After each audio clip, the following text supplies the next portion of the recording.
स्वागत है आपका अपना यूट्यूब चैनल पवन टेक में। आज इंडिया आर्मी TS44 का लिंक एक्टिव हो गया है। तो चलिए दोस्तों, आज हम आपको बताएंगे इंडिया आर्मी का रजिस्ट्रेशन कैसे करते हैं, फॉर्म भरने की प्रोसेस क्या है। दोस्तों, अपने मोबाइल में joinindiaarmy.nic.in लिंक यही खोल लीजिएगा। इसके बाद खोलने के बाद आपको कैप्चा कोड फिल करने को आएगा। वो फिल करने के बाद आप वेबसाइट इंटर पर क्लिक कीजिएगा तो आपका डायरेक्ट यही पोर्टल खुलेगा। मैं ये लिंक आपको डिस्क्रिप्शन बॉक्स में दे दूंगा, आप वहां से डायरेक्ट खोल सकते हैं। तो चलिए, अप्लाई करने से पहले हम लोग कुछ इसकी बेसिक जानकारी देख लेते हैं। देखिए, एप्लीकेशन फ़ी है इसका 0 रुपया यहाँ पर, और एज लिमिट है इसका 16.5 से लेकर 19.5 ईयर तक। और ये बॉर्न बिटवीन दोनों में से देख लीजिएगा अपना। और यहाँ पर देख लीजिए, अनमैरिड मेल ही कैंडिडेट अप्लाई कर सकते हैं और 10+2 इंटरमीडिएट पास होनी चाहिए।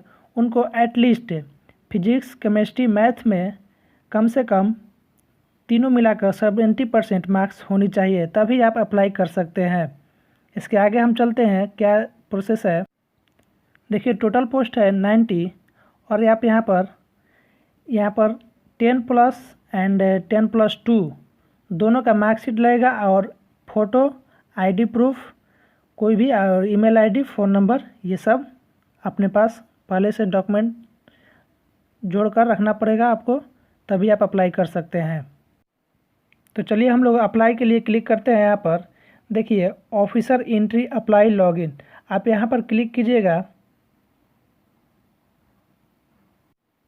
देखिए, यहाँ पर आपको पहले रजिस्ट्रेशन करना पड़ेगा, तो आप इस रजिस्ट्रेशन पर क्लिक कीजिएगा।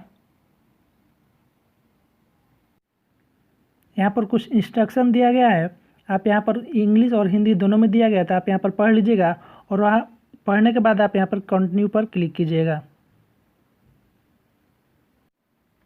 आप यहाँ पर देख लीजिए रजिस्ट्रेशन में क्या क्या डालना है। आपका आधार कार्ड आपके पास है तो आपका आधार कार्ड डाल दीजिएगा, और मान लीजिए इनरोलमेंट नंबर है तो आप इनरोलमेंट नंबर डाल दीजिएगा। कैंडिडेट का नेम और फादर नेम, मदर्स नेम, ये और डेट ऑफ बर्थ डाल दीजिएगा। और फिर उसके बाद ईमेल आईडी और मोबाइल नंबर भी डाल दीजिएगा। फिर उसके बाद पूरा फिलअप करने के बाद ये जो बॉक्स दिया गया है, इस बॉक्स पर क्लिक करने के बाद आप यहाँ पर नीचे सबमिट पर क्लिक कर दीजिएगा। तो हम जैसे ही थोड़ा देर में सब फॉर्म फिल करके आपको हम आगे ले चलते हैं। सबमिट पर क्लिक करने के बाद आपके ईमेल आईडी पर OTP जाएगा, आप वहां से OTP यहाँ पर फिलअप कीजिएगा। फिर उसके बाद कैप्चा कोड यहाँ पर फिलअप कर देने के बाद सबमिट पर क्लिक कर दीजिएगा। अगर मान लीजिए OTP नहीं गया है तो अगेन जनरेट OTP पर क्लिक कीजिएगा, फिर से दोबारा OTP जाएगा, फिर वही दोबारा OTP डालना पड़ेगा, फिर वही कैप्चा कोड, फिर उसके बाद आपका सबमिट पर क्लिक कर दीजिएगा। OTP वेरिफिकेशन के बाद आपका नेम, मदर्स नेम और father's name as it is रहेगा। फिर इसके बाद यहाँ पर आपको लिंक सिलेक्ट करना है और यहाँ पर वैलिडिटी की स्थिति सिलेक्ट करना है। फिर आपको हम नीचे ले चलते हैं। यहाँ पर देखिए, 10वीं आप किस बोर्ड से पास किए हैं वो अपना बोर्ड यहाँ पर सिलेक्ट करना है। और फिर इसके बाद 10वीं का प्रमाण संख्या, जो मार्कशीट पर जो संख्या दिया रहता है वो यहाँ पर डालना है। फिर इसके बाद मार्कशीट का यहाँ पर अपलोड फ़ोटो करना है, जिसका साइज़ होना चाहिए 200 KB से नीचे। और फिर इसके बाद नीचे चलते हैं, देख लीजिए आपका एलिजिबल क्वालिफिकेशन क्या है, मतलब आप 10+2 मतलब 12वीं पास हैं तो यहाँ पर पास पर क्लिक कर दीजिएगा। और मान लीजिए 12वीं में है तो आप अपीयरिंग में क्लिक कर दीजिएगा। यहाँ पर देख लीजिए, यहाँ पर कुछ सिक्योरिटी क्वेश्चन डालना है भविष्य के लिए। जो मान लीजिए आपका पासवर्ड कभी भूल जाता है तो भविष्य में आपका इसी सिक्योरिटी कोड से आपका पूछा जाएगा और वही पासवर्ड डालना पड़ेगा। यहाँ पर मान लीजिए हम यहाँ पर डाल दिए हैं what is your childhood name, तो यहाँ पर अपना सिक्योरिटी आंसर डाल दीजिएगा। इसके बाद नीचे चलते हैं। यहाँ पर देख लीजिए, आपको अपने से पासवर्ड बनाना है और कंफर्म पासवर्ड भी डालना है वही। यहाँ पर देख लीजिए पासवर्ड कैसे बनाना है हम आपको बता देते हैं। जैसे यहाँ पर कैप्चा कोड में हमने पहले ही से बना कर रख दिया है, ये आप देख सकते हैं। सबसे पहला लेटर बड़ा में, उसके बाद छोटा, फिर उसके बाद @ और इसमें कोई भी नंबर डालकर अपना पासवर्ड डाल सकते हैं। ओके, और फिर उसके बाद यहाँ पर सेव पर क्लिक कर सकते हैं। और एक ज़रूरी बात, यहाँ पर डेट ऑफ इनरोलमेंट ज़रूरी नहीं है कि भरना है। सेव पर क्लिक करने के बाद आपको यहाँ पर फ़ोटो और सिग्नेचर अपडेट करना पड़ेगा, तो आप यहाँ पर अपडेट पर क्लिक कीजिएगा।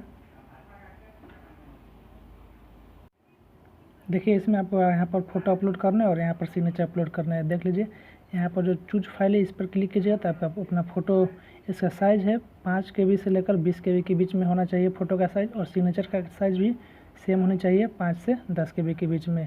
तो हम चलिए आपको अपलोड करके आगे ले चलते हैं। फ़ोटो सिग्नेचर अपलोड करने के बाद आपको यहाँ पर इस बॉक्स पर क्लिक कर देना है। फिर इसके बाद नीचे चलते हैं कि आगे डालना है। मान लीजिए यहाँ पर आपका मैट्रिकुलेशन सर्टिफिकेट जो मार्कशीट है यहाँ पर अपलोड नहीं हुआ है, तो फिर से आप यहाँ पर अपलोड कर सकते हैं। फिर उसके बाद यहाँ पर देख लीजिए आपको यहाँ पर नीचे कैप्चा कोड डाल लीजिएगा। फिर इसके बाद यहाँ पर सेव बटन पर क्लिक कर दीजिएगा। ओके, सेव पर क्लिक करने के बाद आपका यहाँ पर फ़ोटो अपडेट हो जाएगा। हाँ, एक और बात, जो आपका पेज मान लीजिए कभी सेव करने के बाद आपका पेज एरर हो जाता है, तो उसके लिए आपको कुछ करना नहीं है, फिर से जाकर लॉगिन करना है। फिर उसके बाद आपका यहीं पर फिर से अपडेट करना होगा। यहाँ पर जाकर फिर से नीचे अपडेट करना होगा, तो आप यहाँ से अपडेट कर दीजिएगा। फिर दोबारा अगर मान लीजिए ऐसा नहीं होता है, बार बार एरर आता है, तो आप सुबह या रात को ट्राई कर सकते हैं। अब यहाँ पर आपके आगे कम्युनिकेशन डिटेल यहाँ पर जो दिया है यहीं पर इसी पर क्लिक करना है। फिर उसके बाद ये पोर्टल खुलेगा जिसमें आप यहाँ पर अपना एड्रेस भर सकते हैं और सिटी, स्टेट, डिस्ट्रिक्ट और पिन कोड सब भरने के बाद आप यहाँ पर देख लीजिए यहाँ पर जो बॉक्स है, अगर मान लीजिए आपका दोनों यहाँ पर कॉरस्पॉन्डिंग एड्रेस भरना है और यहाँ पर परमानेंट, तो आप यहाँ पर मान लीजिए दोनों एड्रेस सेम है तो आप इस बॉक्स में टिक कर सकते हैं। फिर उसके बाद मान लीजिए आपका सेम नहीं है तो आप फिर से यहाँ पर एड्रेस जहाँ पर आ रहे हैं वहाँ का अपना डाल सकते हैं। डालने के बाद आप यहाँ पर सेव एंड कंटिन्यू पर क्लिक कर दीजिएगा। सेव एंड कंटिन्यू पर क्लिक करने के बाद आपका ये मैसेज आएगा जो यहाँ पर लिखा है रिकॉर्ड सेव्ड सक्सेसफुली। यहाँ पर ओके पर क्लिक कर दीजिएगा। उसके बाद आपको फिर से ये पेज कट कर फिर से लॉगिन करना पड़ेगा। तो चलिए हम लोग लॉगिन करते हैं फिर से, या आप यहाँ से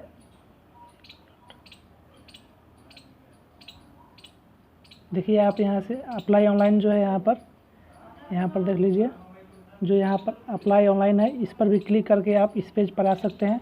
और इस पेज पर आने के बाद आपको यहाँ पर जो नीचे ये अप्लाई करने का रहा है आप यहाँ पर अप्लाई कर सकते हैं। तो चलिए हम लोग अप्लाई करते हैं। देखिए अप्लाई पर क्लिक करने के बाद यहाँ पर आपको नेशनलिटी चूज करना है। फिर उसके बाद फिर से आपको अपना फ़ोटो और सिग्नेचर दोनों अपडेट करना है। यहाँ पर सिग्नेचर हो गया, आपको ये भी अपडेट करना है। तो चलिए हम लोग पहले हम इसको अप्लाई भर लेते हैं, फिर उसके बाद आगे ले चलते हैं। देखिए आपको फ़ोटो कैसे अपडेट करना है, यहाँ पर जो चूज फाइल है इसी पर क्लिक करना है। फिर इसके बाद यहाँ पर जो ये फाइल आता है इस पर क्लिक करना है। इसके बाद आपका फ़ोटो आ जाएगा, यहाँ से आप फ़ोटो अपलोड कर सकते हैं। इसके बाद आप सेव एंड कंटिन्यू पर क्लिक कर सकते हैं। अब आपको फिर से यहाँ पर एड्रेस फिल करना होगा। फिर उसके बाद यहाँ पर सेव एंड कंटिन्यू पर क्लिक कर सकते हैं। और फिर मान लीजिए आपका एड्रेस में कहीं गड़बड़ी होता है तो आप यहाँ पर गो बैक प्रीवियस पेज पर जाकर अपना एडिट कर सकते हैं। तो चलिए हम सेव एंड कंटिन्यू पर क्लिक करते हैं। फिर उसके बाद आपको यहाँ पर एजुकेशनल डिटेल भरना पड़ेगा क्लास 12 का, और जो यहाँ पर जैसे हम भरे वैसे ही आप भर दीजिएगा। मान लीजिए फिजिक्स में आपका 65 आया 100 में से, तो आप यहाँ पर ऐसे ही डाल दीजिएगा। फिर उसके बाद यहाँ पर देख लीजिए यहाँ पर आपको एजुकेशन का क्वालिफिकेशन तो 10+2 डाल दीजिएगा यहाँ पर, और एजुकेशन बोर्ड तो स्टेट बोर्ड डाल दीजिएगा। और यहाँ पर टाइप ऑफ स्कूल यहाँ पर जैसे कि स्टेट बोर्ड का स्कूल का नाम नहीं दे रहा है, आर्मी और मिलिट्री का सब का नाम दे रहा है, तो आप यहाँ पर अदर्स पर डाल दीजिएगा। फिर उसके बाद आप यहाँ पर स्कूल का नाम लिख दीजिएगा। और फिर देखिए नीचे हम चलते हैं। यहाँ पर देखिए यहाँ पर कह रहा है एनडीए कोर्स के अप्लाई के लिए अगर आप एनडीए का पैरेलल कोर्स अप्लाई करना चाहते हैं तो यहाँ पर यस पर क्लिक कर दीजिएगा, नहीं तो नो पर क्लिक कर दीजिएगा। फिर उसके बाद यहाँ पर सेव एंड कंटिन्यू पर क्लिक कर दीजिएगा। सेव एंड कंटिन्यू पर क्लिक करने के बाद आप यहाँ पर देख लीजिए प्रीवियस डिटेल एसएसबी का कह रहा है, तो आप यहाँ पर यस कर दीजिएगा, नहीं तो नो पर कीजिए। मान लीजिए आप एसएसबी का प्रीवियस मतलब पिछले कभी एसएसबी का फॉर्म भरे होंगे तो आप वहाँ पर इसका जानकारी पूछ रहा है तो आप यहाँ पर एंट्री भर दीजिएगा और ईयर मंथ भर दीजिएगा, लोकेशन और रिजल्ट भर दीजिएगा।